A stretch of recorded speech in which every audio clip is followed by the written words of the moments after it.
Boa tarde a todos, a todas e a todes. A gente está aqui na mesa A Literatura como Ferramenta de Expressão Individual. A literatura é mais do que a palavra escrita. É corpo, é voz, é gesto de afirmação. Nessa mesa, vamos refletir sobre como a escrita se torna ferramenta de autoconhecimento, resistência e transformação, especialmente nas margens, onde a palavra nem sempre é garantida. A partir de trajetórias diversas, mas igualmente potentes, Maria Villani, Gessé Andarilho e Tiago Peixoto compartilham suas experiências com a literatura, como ato de existência, a palavra que educa e acolhe, que recomeça e reinventa, que sai do livro e ganha as ruas, as escolas e os palcos. Essa conversa será mediada por mim, Elisandra Souza, e vamos pensar aí no poder da literatura como ferramenta de liberdade interior e expressão do que somos. Eu sou Elisandra Souza, sou poeta, sou ativista cultural há 24 anos, tenho um trabalho aí na difusão da literatura negra feminina. E aí gostaria de apresentar os nossos convidados. Maria Villani, poeta, filósofa, pedagoga e ativista cultural. Maria Villani vive há quase 5 décadas no Grajaú, onde fundou o CAPES Grajaú, Centro de Arte e Promoção Social. Autora de obras como Penteando a Vida e Memórias de Maria e Um Pouquinho de Mim. É referência na educação popular e na literatura periférica. Sua escrita une filosofia, afeto e transformação social. Temos aqui também o Gessé Andarilho, escritor, roteirista e fundador do Instituto Marginal. Gessé Andarilho nasceu e foi criado na favela do Antares, no Rio de Janeiro. Autor de Fiel, obra que o projetou nacionalmente, escreve sobre as vivências das periferias urbanas com um olhar sensível e crítico. Atua também em roteiros para TV, teatro e cinema. Temos também o Tiago Peixoto, poeta, comunicador e articulador cultural. Tiago Peixoto integra o grupo Baderna e é idealizador do Islando 13 e dos Poetas Ambulantes. Autor de 4 livros de poesia, entre eles Teimosia, publicado esse ano, de 2025, e uma das vozes da literatura periférica contemporânea. Sua poesia transita entre a rua, o livro e a performance. Bom, nessa mesa, a literatura para cada um de vocês nasceu primeiro como abrigo, como arma ou como espelho. Como vocês percebem o poder da palavra na construção de uma identidade pessoal e coletiva? Podemos começar com a Maria Villani. Eu não estou te ouvindo aqui. Eu estou...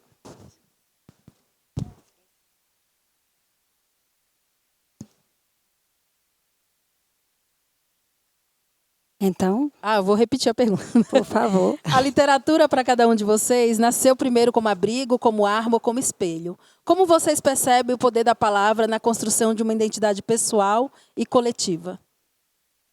Primeiro, meu boa tarde a todos. Alegria imensa estar entre amigos. A literatura, ela tem o poder de fazer emergir os sentimentos.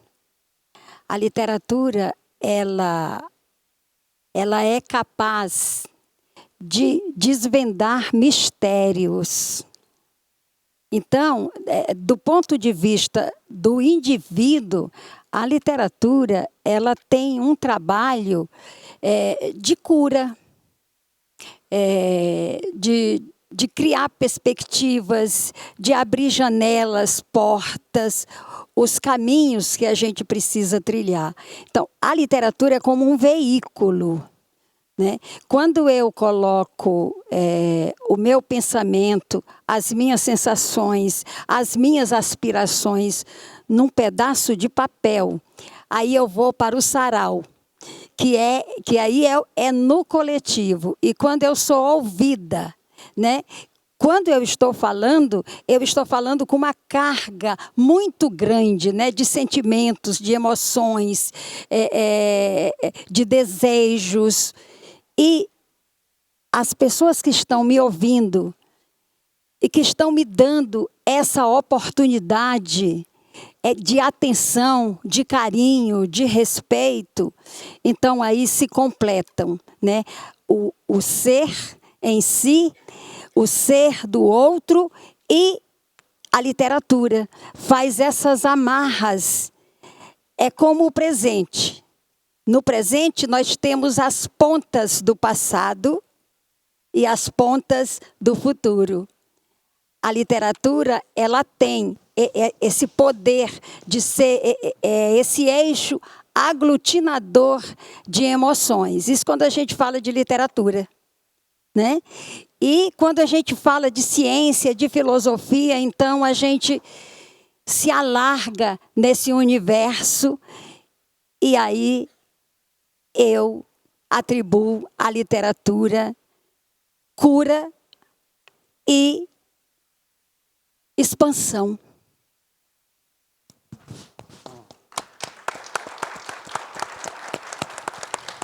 Podemos, Gessé? Maravilhosa. Boa tarde, jovens. Não dá para ouvir vocês também, desculpa aí. Eu quando tinha, 20 e poucos anos, eu comecei a bater neurose com Deus. Falei, qual é, Deus? Tu não me deu uma moral de cria. Eu morava na favela chamada Antares, que fica na zona oeste do Rio de Janeiro, bem lá no fundo, a 2 horas do Cristo Redentor. E como bom favelado que queria ser bem sucedido na vida, eu não tinha habilidade com a bola no pé e eu não tinha habilidade com ritmo. Quando minha mãe me levava pra missa, eu batia a palma atrasada e eu atrasava as tiazinhas, tá ligado? Então, eu não tinha ritmo, eu não sabia jogar bola, não sabia dançar, mas eu queria ser bem sucedido na vida. E aí eu percebi que quando eu falava, as pessoas paravam para me ouvir. Muitas das vezes. E aí eu não gostava de livro também quando eu era mais novo. E a 7ª série, para vocês terem uma ideia, eu repeti 5 vezes. E até que um dia eu ganhei um livro chamado No Coração do Comando. Nessa época eu tinha um lava-jato na favela, eu lavava carros. E aí eu li esse livro todo de uma vez só, Maria. Aí eu me apaixonei por livro. Porque o único livro que eu lia naquela época, que minha mãe mandava ler, era aquele livro capa preta, que é a Bíblia. Que ela falava, tá fazendo arte, vai ler a Bíblia. Como se a arte fosse uma coisa ruim, né? E eu não tenho nada contra a Bíblia, eu tenho até umas paradas contra a Bíblia, né? Que a Bíblia tem letrinha pequenininha, né, Maria Vilene? Eu começava a ler a Bíblia numa linha, quando eu ia ver, eu estava lendo a mesma linha de novo. Às vezes lia a mesma linha 3 vezes, achava até que Deus era gago. Eu falei, não, eu que... E aí, me emprestaram um livro que já começava com 2 mulheres brigando dentro da cadeia, xingando. Eu falei, meu Deus, pode ter palavrão no livro? E aí eu gostei. E aí eu li o livro todo de uma vez só. Juro pela vida de vocês. Aí depois desse livro eu comecei a comprar livros que falavam de favela e tal. E aí um dia eu tive uma vontade de escrever um livro. Que eu participei de um evento aqui em São Paulo, da revista Trip. Eu ganhei um livro chamado Zona de Guerra, que contava a história de um jovem no Capão Redondo. E voltando para casa, lendo esse livro, eu pensei, histórias iguais a essa eu tenho um monte para contar. Aí eu decidi escrever, decidi virar escritor. E aí nessa época eu estava trabalhando no centro do Rio, e da minha casa para o trabalho eram 2 horas que eu levava para ir, 2 para voltar, no transporte público. Eu pegava trem. E aí eu peguei meu celular do bolso e comecei a escrever meu primeiro livro dentro do trem no meu celular. Aí comecei a falar para todo mundo, tô escrevendo. E as pessoas diziam que eu era maluco. Como é que uma pessoa vai escrever um livro no celular? É porque as pessoas pensavam no livro todo, eu só pensava na próxima palavra. De palavra em palavra, conectei uma palavra que virou uma frase, que virou um capítulo, que virou um livro, 2 livros, 3 livros, 10 livros. E assim sucessivamente, palavra por palavra. Começou com uma ação individual, minha com o texto, minha com a tela. E aí virou algo coletivo quando eu lancei esse primeiro romance, que é uma história bem longa. Eu consegui publicar com o maior grupo editorial do país e comecei a ir para os lugares, feiras internacionais de livro, para outros países, e eu não via ninguém assim, da minha origem, de onde eu vim, da minha cor, nos eventos que eu ia. Então eu decidi criar um movimento chamado Marginal, só que now de agora, em inglês. Sempre que eu ia para algum evento, as pessoas diziam assim, tá vindo um autor marginal. literatura marginal. Aí minha mãe me perguntou, que porra é essa de marginal? Aí eu falei para ela, não, mãe, que quando a gente mora na favela e a gente faz teatro, eles falam que é grupo de teatro experimental. Quando a gente faz evento, a gente é agitador cultural, a gente não é produtor cultural. E quando a gente escreve livro, a gente é literatura marginal, a gente é autor marginal. Mas meu marginal é diferente, meu marginal legal. É um marginal que veio da margem pro agora. Marginal. E assim surgiu o Instituto Marginal, que em 2019 a gente estava gravando um filme lá na favela. Primeiro filme com o Xamã. E aí os moradores disseram que o posto policial de Antares tinha sido desativado. E a gente ocupou esse posto policial e transformou na biblioteca comunitária, que é a biblioteca marginal. E mais uma vez, uma expressão individual se tornou algo coletivo. A pergunta era essa, né? Falei demais, depois a gente conversa mais. E é isso. Muito prazer.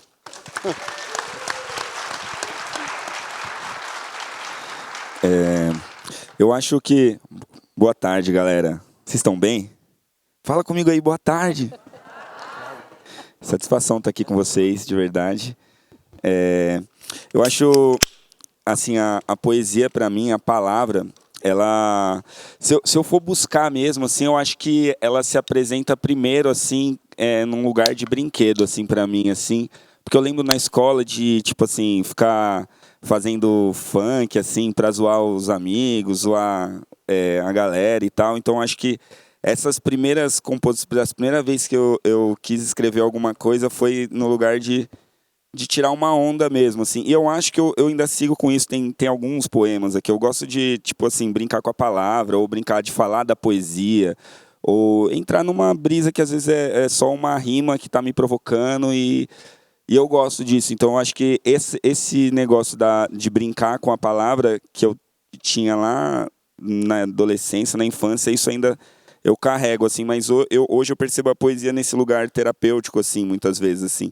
De eu conseguir entender o mundo ou me entender a partir de um texto que eu começo a escrever e que eu nem sei, assim, o que às vezes ela me apresenta um conhecimento, alguma coisa que eu não sabia que eu tinha ou que eu detinha sobre mim ou sobre algo, assim, sabe? E eu acho que tudo tá um pouco nesse processo, o processo criativo na escrita, você vai mergulhando e vai aprofundando e vai cavucando mesmo as coisas da sua memória, do seu conhecimento e da sua imaginação. E você vai acessando lugares que realmente, assim, acaba apresentando mundos e coisas que a gente não conhecia, assim. E é muito louco, porque isso já aconteceu várias vezes, mas tem uma história, tem um poema para o meu filho que chama Rimas para o Isaac. Rimas para Isaac. E esse poema eu comecei a escrever antes de saber que eu ia ser pai. E é muito louco, porque a poesia ela já sabia que eu ia ser pai e eu não sabia.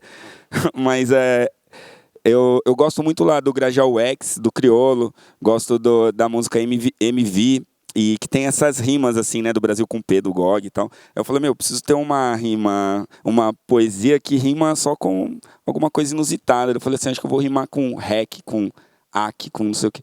E aí comecei a escrever, assim, aí a poesia... Só que a poesia travou, assim, ficou um ano, 2, assim, eu conheci a Pan, a gente teve um filho... Não, teve filho não, ela ficou grávida, ela falou, eu queria que o nome do meu filho fosse Isaac. Eu falei, nossa, Isaac, nome bonito. Aí fui pesquisar, tal, gostei do significado, eu gostava da sonoridade, da forma que escreve. Aí eu fui visitar minha pasta lá de poesias, eu falei, eu tenho um poema que rima com AC, que ele não acabava. Tipo assim, parecia que não... Tava faltando uma peça, e essa peça era um filho que não tinha nascido, sabe? E aí, se você lê o poema, ele é tipo conselhos de pai para filho, assim, mas eu tipo assim, eu não tinha filho, parecia eu querendo passar uma visão para eu falar, ficar dando conselho, né? Eu larguei o poema e depois que eu voltei, eu falei, nossa, faz sentido, tá vendo?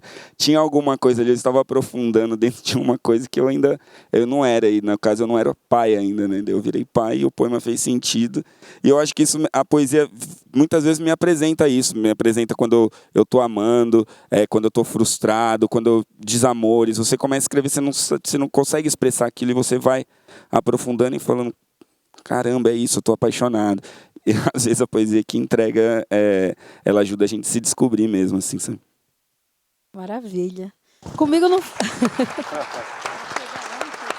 chega antes, ela conhece melhor, né? É muito bom estar aqui com vocês, né? 3 pessoas que eu admiro, né? E a minha trajetória também é isso, né? A gente, né, se percebe no indivíduo, mas também no coletivo, né? E a nossa conexão, a minha conexão, né, foi o hip hop que trouxe, né, essa apresentação. Igual o Gessé, né, também fui parar na literatura por falta de talentos, né, de poder dançar, grafitar, né, e tudo mais. E aí quando eu conheci, quando a África Bambata difundiu, né, que o conhecimento era o 5º elemento do hip hop, foi onde eu me encaixei, né, não conseguia dançar, grafitar, fazer rap, discotecar. E aí foi o hip hop me apresentando a mim mesma, né, para depois pensar em trabalhos coletivos, né, e de trazer outras pessoas, né, para dialogar com a gente. E aí, Dona Maria Villani, sua trajetória mostra que escrever é um ato político e poético. Como você equilibra esses 2 impulsos, o de lutar e o de sonhar na sua produção literária? Eu acho que está tudo misturado, né? Quando o Capes Artes era na minha casa, uma vez eu fui dar uma entrevista, a pessoa perguntou como é que é esse seu trabalho, a sua vida particular. Eu falei, é tudo misturado, está tudo junto, né? Agora, escrever é um ato político, né? Agora, tem o antes de eu escrever, né? Inclusive, eu trabalho isso nas oficinas de criação literária, né? Porque, assim, você coloca o teu pensamento no papel. Mas o que é que vem antes disso? Vem a concatenação de ideias, que primeiro vem a ideia, mas e antes da ideia, o que é que vem? Que você falou um pouco agora, eu achei muito interessante, porque eu vejo literatura também como cura. É algo, assim, transcendente. Eu não sei, mas a poesia já sabe. Né? É como se existisse uma aura que nós, mortais, não conseguimos acessar. Mas vem a poesia e acessa e nos usa como veículo para contar isso para o mundo, né? Então, como que eu concilio? Eu sou uma sonhadora. Mas eu sou uma sonhadora de prática, né? Do chão, tanto na educação quanto na cultura, e em relação até mesmo ao próprio sonho. Eu termino impondo uma certa disciplina sobre mim, embora eu já esteja na idade de aposentar, né? Já passei, estou com quase 76 anos, mas eu coloco uma certa ordem na minha vida. Agora, para sonhar, a gente não precisa dormir. E a gente também sonha dormindo.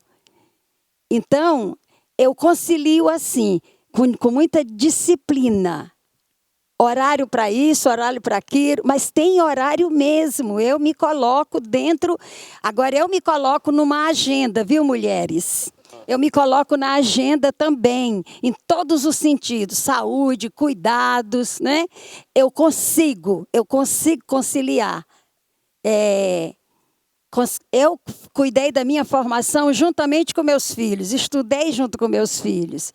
Então, gente, no dia da formatura, minha e dos meus 2 filhos, o Cleiton e o Kleber, que é o crioulo, eu tive que cuidar de todo mundo, dos 3 filhos menores, do marido, deu para arrumar, vestir todo mundo para ficar bonito nessa formatura. Então, o que a gente precisa? A gente é capaz de fazer muito mais, a gente precisa de disciplina. Agora, em relação ao ato político, esse ato político tem que ser como se respira. Nós precisamos entender o nosso lugar no mundo, né? Mas antes do lugar do mundo tem um outro lugar, que é o nosso corpo, que é o nosso lugar existencial. É aqui que a gente existe. Então, a gente não pode negligenciar esse corpo. É isso. Sensacional. Muito bom. Bom, Gessé, sua trajetória mostra que a literatura pode mudar o destino de uma pessoa. Como o escritor Gessé lida com a responsabilidade de inspirar jovens que vêm da mesma realidade que você viveu? E vive, né? Então, eu tô muito em escolas, né? Quase toda semana eu vou a escolas, eu rodo muito presídios também. A galera, não sei por que a galera me chama para falar em presídio e em escola de aluno rebelde, não sei. Não sei por quê. Eu fui direto. Eu fui um aluno perturbado, assim, zoeiro, assim, né? É porque eu já fui feio. Eu era feio na época da escola, e aí, pra galera não me zoar, eu acabava tendo que zoar outras coisas, outras pessoas. Mas hoje eu faço mais isso não, tá, gente? Eu também fui salvo pelo hip hop. A galera do hip hop é uma inspiração, porque os livros que eu li antigamente eu ouvia, né? MV Bill, na época era Crioulo Doido também. Racionais. Então, aí com a minha história de estar sempre na televisão, de estar fazendo coisas, inspira um montão de gente, um montão de jovens. Então, o que eu faço? Eu vou às escolas hoje em dia, converso com os alunos e com os professores, porque eu só sou quem eu sou hoje, porque teve um momento que eu tive que baixar minha guarda e ser humilde para poder escutar e aprender, porque eu só aprendo calado e tive que me calar, que é necessário. Às vezes o jovem quer muito gritar, quer falar, quer isso, mas é necessário também se calar um pouco. Então, eu me calei e aprendi, e eu passo isso para as escolas hoje em dia, para os jovens. Eu vou falar que a gente... Porque é dito pra gente que mora na periferia que a rua ensina mais do que a escola. Ah, eu tenho que ter conhecimento da rua porque a rua é melhor do que a escola. A rua não é melhor do que a escola. Porque se você tiver o conhecimento da escola e da rua, se você unir os dois, você vira imbatível. É o que eu falo nas palestras. Agora a gente está fazendo um projeto lá no Rio, que é um intercolegial de batalhas de rimas, junto com a Secretaria Municipal de Educação, que é arrumar meios para que incentive a galera para continuar na escola, que escola ainda é uma parada que, por mais que não pareça atrativo, aprender, eu jogo no Google, tem já chat GPT, ensina mais que a professora. A escola não é só aprender o que está no quadro, é aprender convivência, aprender a escutar, enfim, aquela sociabilidade toda que tem na escola. Então, o que eu faço hoje em dia para replicar, né, as coisas que acontecem para mim de bom na vida, primeiro foi criar um Instituto Marginal, e a gente já formou uma porrada de gente que trabalha hoje como atores, a galera do audiovisual, a galera na música, o próprio Xamã é um deles, Major RD, uma galera que veio depois assim, do nosso projeto. É isso, é mostrar, é possível, porque quando eu falei que ia ser escritor, parecia ser uma coisa impossível. Como assim um cara na favela ser escritor? Como assim alguém ser cantor na favela? Sabe, assim, não só do funk. Então o que a gente faz é mostrar que é possível. E eu falo muito também sobre o imediatismo. As pessoas acham que ela vai criar um blog hoje, vai postar um vídeo no TikTok. Se no terceiro vídeo não bombar, a pessoa já desiste. A pessoa acha que se fizer um livro, o livro não bombar, já desiste. Então a gente fala muito sobre essa questão de esperar a coisa acontecer, né? O Crioulo mesmo esperou 20 anos, né? Eu cito muito ele nos lugares que eu vou, para ele se tornar o grande artista que ele é hoje, reconhecidamente, internacionalmente. Mas ele já era bom, mas não tinha acontecido ainda. A gente fala muito sobre isso também, de esperar o tempo certo. Uma hora vai chegar. Às vezes já chegou, a gente acha que não chegou porque a gente olha a vida do outro. Às vezes você já é bom pra caramba, boa pra caramba no que tu faz, mas como você pensa muito em outra pessoa na rede social, olhando a fulana mais famosa, tu acha que nunca chegou. E às vezes tu já chegou. E é isso. Boa. Ué, bate palma aí dessa mano. Pô, tá filmando, pô. Aí minha mãe vê o vídeo e fala, ninguém vai ter palma pra ele. Já falei que eles vão falar besteira. Tiago, você é uma das vozes que fazem a poesia circular nas ruas, nas praças e nos transportes. O que muda quando a literatura sai do livro e encontra o corpo, a voz e o público? Eu acho que é isso. A gente está falando sobre a literatura ser essa ferramenta de cura, de autoconhecimento, de transformação. Então, ela é muito poderosa, né? Se você... Assim, são várias experiências, tanto com o Islando 13, que a gente faz o Islando 13 dentro do terminal de ônibus, no terminal Santo Amaro, lá na Zona Sul. E assim, é você interferir no cotidiano da pessoa em plena segunda-feira, 8 horas da noite, tá voltando do trabalho, assim, desgastante. E pô, ouvir uma poesia dita por uma pessoa que você nunca viu, que você está passando e de repente aquilo te conecta, fala assim, caramba, eu vivi isso aí, meu. Nossa, isso aí. Tipo, com Poetas Ambulantes, o Poetas Ambulantes a gente faz poesia dentro dos transportes públicos, assim. Cara, é muito, muito comum, assim, as pessoas chegarem, tipo, se emocionarem dentro do ônibus e falar, meu, você não sabe o dia merda que eu tô tendo aqui, mano. E ouvir aqui essa poesia, você trazer aqui, o Sérgio vai trazer Cecília Meirelles, porque no Poetas Ambulantes a gente fala os nossos poemas, mas a gente fala poema de todo mundo, assim, né? E a gente brinca que, na verdade, o Poetas Ambulantes, quando a gente fundou, assim, a gente estava tão assim, imerso e apaixonado, assim, pela essa cena dos saraus ali que a gente conheceu em 2011, 2012, Poetas Ambulantes de 2012, que a gente falou, meu, a gente precisa mostrar para todo mundo o que acontece. A gente distribuía poesia no busão com o nome dos saraus, assim, ó, tem sarau da Cooperife, sarau da Ademar, sarau não sei o que, tipo assim, para as pessoas pesquisarem, assim. Então, tipo, tinha o sonho, né, a utopia, meu, todo mundo precisa conhecer isso aqui. Porque eu acho que é essa ferramenta de transformação, assim, né? A gente ouve uma poesia e essa poesia, de repente, abre uma janela para uma coisa que a gente nunca viu. E que, na verdade, o outro... tô nenhuma experiência individual, né? Então, eu vejo muita gente comenta isso, assim, em vários vídeos de internet, mas isso, a poesia, ela traz isso, assim. Toda vez que a gente só fala uma poesia, conecta, assim, com o sentimento de um monte de gente, assim. E falar a poesia, para além do tema da poesia, mas falar a poesia é um ato de coragem, assim. Você pegar e, pô, eu escrevi, mas assim, você escreveu e a poesia no livro, ela já é importante, assim, mas o livro fechado ainda é só um livro fechado, é um objeto, assim, né? Mas quando a poesia sendo falada é um livro aberto, assim, na cara da pessoa, assim, sabe? E é isso, eu acho que tá aí a potência desse movimento literário periférico que a gente faz parte e vem construindo. E eu acho que, principalmente assim, vendo no caso dos slams, que é um movimento ocupado preponderantemente por jovens, é uma coisa que, tipo assim, quando você vê um moleque, uma mina, assim, com 17, 18 anos de idade, já cheio de ideia, vontade de transformar a sua quebrada, transformar a sua escola, transformar a cidade. E, meu, eu fico vendo isso, tipo, meu olho brilha, assim, fala. E eu sei que, tipo assim, uma pessoa turrona vai passar e falar assim, é um adolescente, sonhador, não sei o quê. E é esse sonhador que a gente precisa alimentar e que eu acho que esses eventos, essas coisas que a gente faz é para regar mesmo, assim, esse pé desse sonho para ele crescer cada vez mais, porque eu acho que o que traz a gente, as grandes transformações, elas são feitas pelos sonhadores, assim. E eu acho que a literatura, ela espalha um pouco isso, assim, sabe?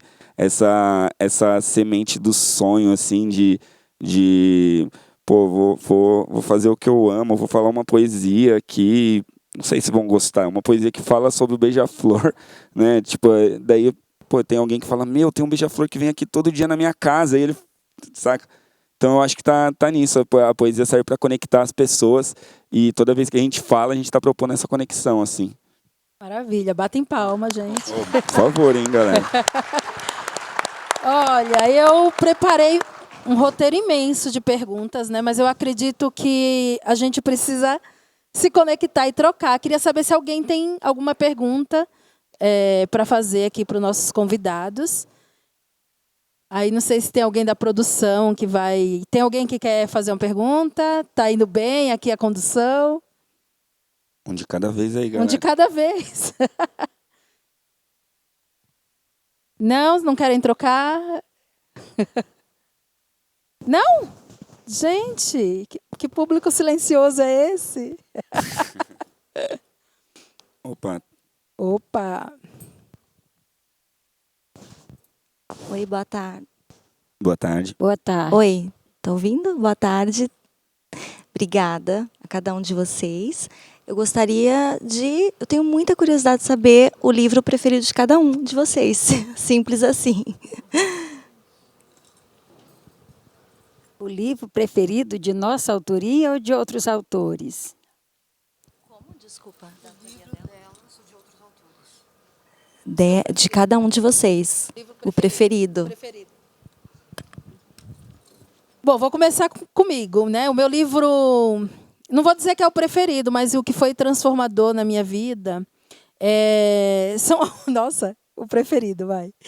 Zenzele, uma carta para minha filha, que é de uma escritora do Zimbábue, chamado J. Nozipo Maraire. Eu nunca soube o que significa esse J, porque vem assim mesmo, J.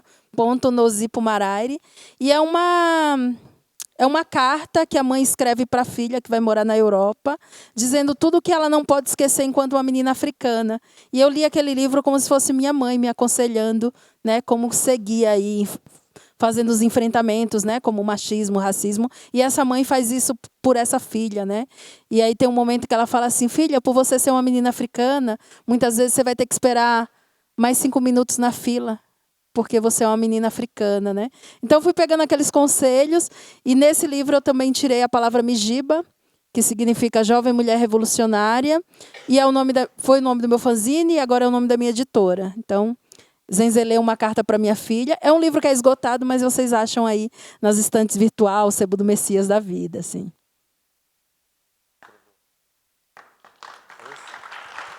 Não, é o meu livro preferido.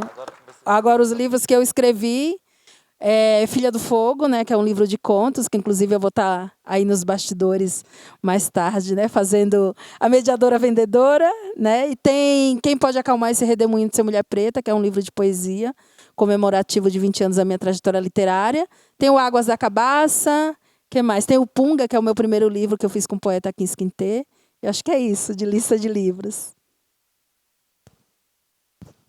Então, o livro, para mim, que o livro que me transformou em leitor foi esse livro que eu falei, No Coração do Comando. É um livro muito importante para mim.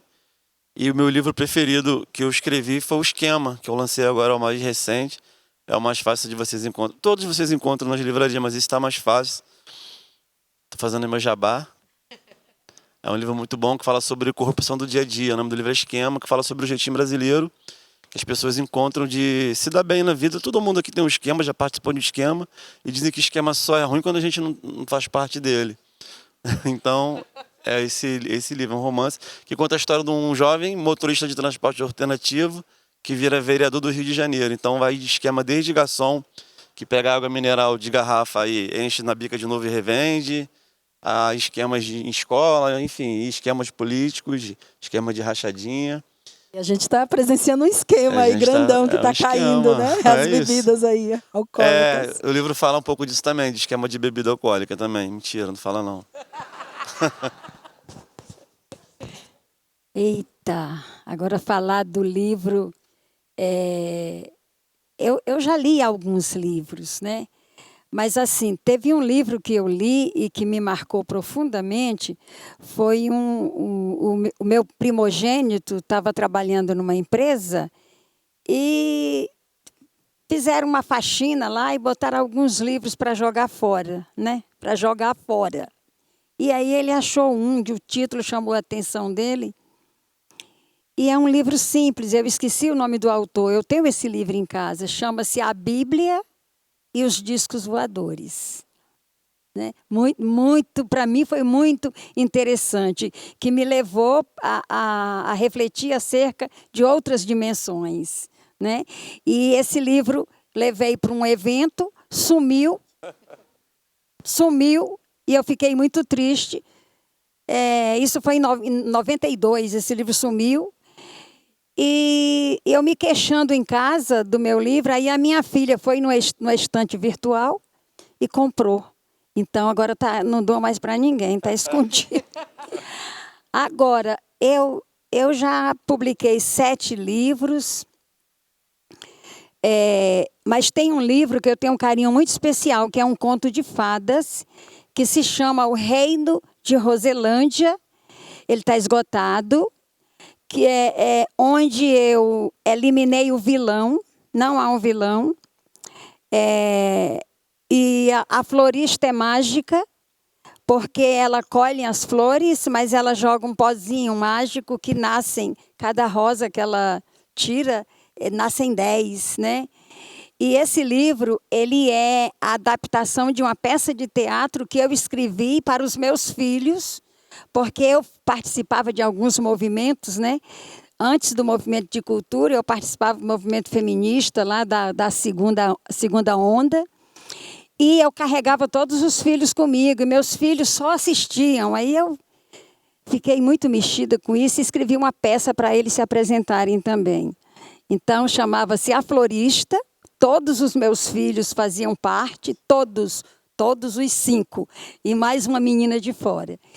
E quando eu comecei a fazer faculdade, tinha uma editora interessada em livros infantis, e aí eu resolvi fazer a adaptação da peça de teatro para um conto de fadas, mas quando eu terminei, a editora não, já tinha, o tempo expirou, né? E aí eu fiquei com o livro vendendo de porta em porta, que nem jegue de verdureiro, né? Que é um conto de fadas aí hoje, né? Então, o Reino de Roselândia é um livro muito especial. Eu gosto de todos, mas o Reino de Roselândia, porque eu escrevi a peça de teatro pensando nos filhos. E depois ele se transforma num conto de fadas, muito querido. Muito obrigada pela pergunta, viu?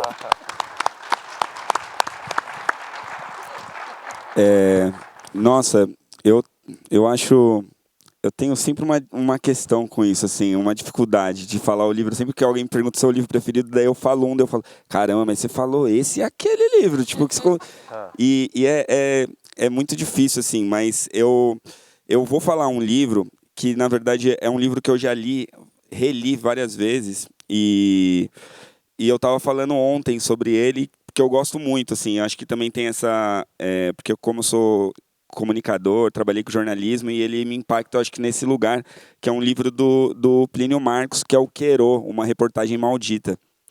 Porque ele é um livro, assim, ele é muito forte, né? Ele conta isso, virou filme depois também, que é a história do Querô e tal. Mas eu acho tão impactante, assim, porque ele conta, assim, num fôlego, assim, ele eu não vou contar o livro, talvez eu conte um pedaço, mas assim, ele encontra esse menino, que é um adolescente que teve assim, uma vida muito, muito, muito sofrida, assim, e ele encontra nos instantes finais da vida dele. E aí esse menino sai contando tudo, e ele tipo, escreve o livro nessa toada, e parece um moleque narrando o livro, assim, é um negócio surreal. E eu lembro que assim, foi um livro que eu li e reli na sequência. Assim, eu falei, meu Deus, vou ter que ler de novo. Aí eu li de novo e emprestei, assim, me roubaram esse livro. Se você está vendo aí, que está com o meu Querô, do Plínio Marcos, devolva. E eu gosto muito desse livro, apesar de ser um livro triste, um livro forte, assim, mas eu não sei se é o meu livro preferido, mas esse é um livro que você falou isso, assim, eu falei, eu tava falando desse livro ontem, assim, ele é um livraço, assim, é um livro pequeno, mas é um livro muito bom, assim, recomendo. Fala dos seus livros. E o meu livro, assim, pô, esse aqui eu recomendo demais, gente. Ó, Teimosia, eu publiquei agora em maio, é meu 4º livro, que é um livro muito especial mesmo, assim, é um livro que me reconecta, assim, com a poesia e com o lance de querer estar na rua também com as minhas poesias, porque acho que desde no começo, quando eu comecei a publicar e tudo mais, eu vivia muito isso do ser poeta e tal, e o tempo foi passando e comecei a trabalhar também muito com produção cultural e fazer o Islã do 13, fazer o Poetas Ambulantes e articular, e aí de repente o poeta foi ficando um pouco assim, sabe, distante, aí eu peguei ele de novo e falei, não, vem cá, vamos publicar que você é poeta e, tipo assim, isso aqui não pode ficar para trás, isso é o que o que me move. E o Teimosia, ele me deu essa força de novo, e é um livro que eu gosto, é um livro que fala principalmente com esse momento hoje que essa cena que eu faço parte está vivendo, que é os poetas da literatura do Islã, a juventude. Ele fala muito sobre ser poeta, sobre vender livro na rua, sobre ser um pai poeta, sobre poesia, então é diálogo meu com a palavra, com o verso e tal. Às vezes é uma brisa minha, mas tem gente que gosta dessas minhas brisas. Eu recomendo, se vocês quiserem olhar, estarei por aí. E tenho também aqui esse livro hoje para vocês aqui, que é o A Poesia Quem Vence, que é uma antologia com 80 poetas que fazem parte aí da história do Islã do 13, uma antologia de poemas curtos. Lá no Islã do 13 a gente faz a poesia, o trezinho, que é batalhas de poemas de até 13 segundos, e o trezão, que é de até 3 minutos. Aqui a gente reuniu os poemas curtos da galera. Quem quiser conhecer, tá na mão aí. Ai, que É maravilha. isso. Estaremos lá fora, né, com nossos livros. O tempo aqui é muito rápido, né? Eu fico olhando esse cronômetro aqui, sofrendo. E aí, eu queria fazer uma última pergunta, que vocês já emendassem, né, com os agradecimentos, as considerações finais. Como que podemos manter viva a força da palavra em tempos de tanto ruído, né? Hoje que a gente chegou aqui, né, com essa mediação, né, e com essa palestra, né, que falam que é silenciosa, né? Então já essa coisa do ruído, né? Como que a gente faz para manter viva a força da palavra com tanta microfonia, né, com tanto ruído? É isso. Joguei. Bom, eu acho que o momento é propício para se manter, né? Porque senão a gente vai ser levado nessa avalanche aí de muita informação e pouca formação. Pouco, né? Porque assim, quando a gente pensa em conhecimento, porque o ser humano ele é programado para o conhecimento. Nós somos os únicos seres do planeta capazes, nós somos os únicos, o ser humano é o único que é capaz, que tem esse poder de cognição, de apreender, de ser capturado, de capturar, enfim, de se enriquecer de conhecimentos e de transformar esse conhecimento em sabedoria, né? Porque o conhecimento por si só, ele é igual a um livro fechado, né? Que você falou agora há pouco. O conhecimento, você estuda, faz 4 anos de faculdade e põe o diploma na gaveta ou pendura na parede, né? O que é isso? Então, esse é o momento em que nós devemos nos apegar à palavra, à busca do conhecimento e transformar esse conhecimento em sabedoria. E o que é sabedoria? Respondendo à tua pergunta, é insistir, é acreditar em si e no outro. Porque sem o outro não há vida. E nós estamos assim pulverizados. As coisas chegam pulverizadas para nós e a gente também. E quem sou eu? Onde estou? O que eu estou fazendo aqui? Não é? Então, o que eu preciso para estar em mim? Porque o maior desafio para mim, na minha concepção, é estar em mim. É ser fiel a mim. É conhecer a mim. O autoconhecimento, né? Então, esse é o momento propício. Todas aquelas pessoas que conseguirem abstrair essa pulverização, esse mundo virtual, cheio de tudo que termina em nada, o grande desafio é se manter naquilo que a gente precisa, naquilo que a gente deseja, para que nós não nos percamos de nós mesmos. Obrigada. Vai, Jessé, temos 4 minutos para dividir para 2. Eu vou usar só 15 segundos. Posso? Que vai responder esse daí, vai resumir a minha história. Vendo pó, vendo maconha, vendo celular roubado e vendo computador, eu cresci vendo tudo isso e hoje eu sou escritor. Valeu.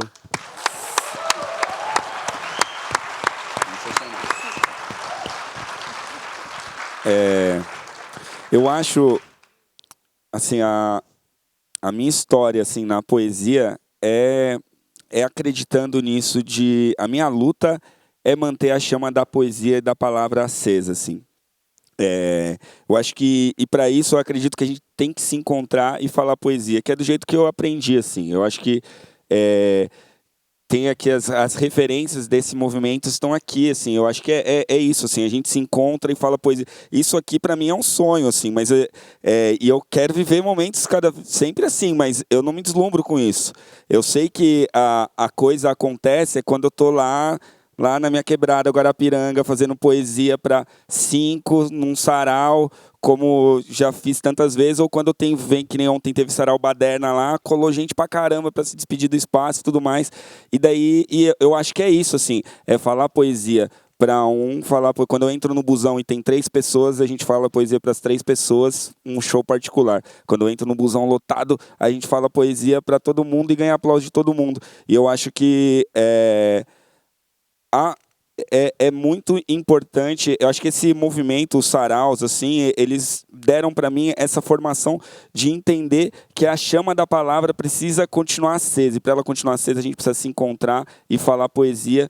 E as pessoas gostam de poesia. Às vezes a gente fica deslumbrado. É isso quando tá tudo lotado, ou vai que nem ontem tava o sarau Baderna lotado, eu fico super feliz e tudo mais, mas eu sei que a realidade é que a maioria das pessoas nem lê, a maioria das pessoas não gosta de literatura, então eu quero ir naquela pessoa que não gosta e falar, mano, quer ouvir um poema? Eu não gosto. Quer ouvir? Não gosto. Quer? Fala aí, eu falo, porra, eu gosto, eu gosto. Dá tempo fazer um poema, ó. Ali o cronômetro dá tempo. Dá? Dá tempo. Ou então, vou falar um poema que eu fiz pro meu filho, né, que eu falei aqui dele, então chama Rimas pro Isaac. Vocês gostam de poesia, gente? É assim. Isaac, aperta o REC e viva sem truque. Simplifique. Aproveite o dia fora do Facebook. Se amplifique. A sua beleza não cabe num clique. A vida não é Fashion Week, nós sabe mais paga de lock. Aí prefere back to back. Chique, igual os cacique, rimando em cima das track, remando em cima dos truque. Dá um look no enfoque. Pega seu dom e pratique. Logo você ficar craque, mas sempre terá quem critique em busca de ganhar palanque. Se dedique, se arrisque e se der errado, arque. O que for seu, reivindique. Deixe lique, sempre paque. Um fim de semana no parque já põe o sistema em xeque. No capitalismo mandrake eu não tiro a razão dos moleque. Fique atento, verifique. Ninguém é incrível Hulk. Se errar, retifique. Ouça bem os feedback. Não espere que ninguém te explique. Poucos terão esse pique. Um dia me deram esse estoque. Antes de jogar cheque, não mate sua bucha de duque. Você é falando sério, não brinque. Você é mão de 11, não truque. Faça o link, dá um saque.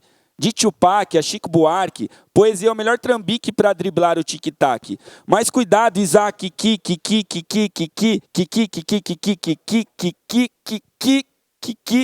rimar pode virar um tique. Se viciar, dá um break. Saiba a hora de parar. É isso. E ele não sabe a hora de parar, ele não aprende, eu não sei o que acontece. Acabou? Acabou. Não acabou, não. Acabou, não? Ó, 19 segundos. Quem faz um poema em 16 segundos? Eu faço. Faça.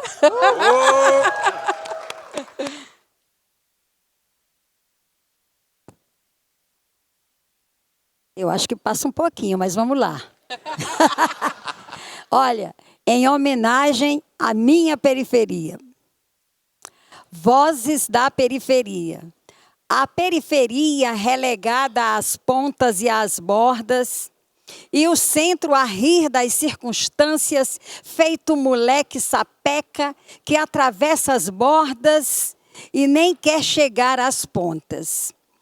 A periferia e sua rebelião silenciosa orvalhada de desejos dorme em silêncio macabro porque grita suas vozes em latas de reco-reco e o som que emitem não importa. Incomoda qual canto da senzala chegando à casa grande e os tambores abafados dos gritos doloridos de mães que um dia carregaram e amamentaram em seu seio os rebentos. E hoje os seus corpos estendidos no chão ou atirados em vala, precipitados. E seus lábios cerrados e suas vozes emudecidas, vozes da periferia, abafadas em tambores silenciados pelo ódio.